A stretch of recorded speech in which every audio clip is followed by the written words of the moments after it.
gani mwana QTV? Kama ni mara yako ya kwanza, tafadhali subscribe na turn on notification. Karibu katika ulimwengu wa sasa. Jina langu ni Dio QTV. Breaking news. Zaidi ya wanafunzi 160 wameuawa katika shambulio la makombora Iran.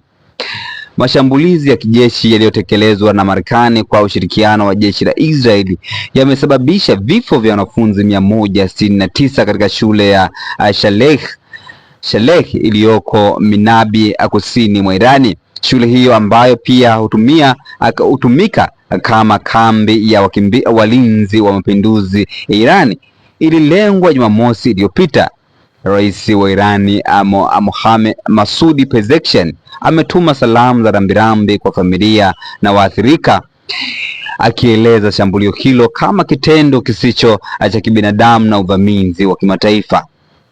Aidha, Pezeshkian ametoa wito wa mashirika ya haki za binadamu na watoa huduma kuharakisha msaada kwa wajeruhiwa, akisisitiza haja ya mshikamano wa kimataifa katika kukabiliana na athari za shambulio hilo.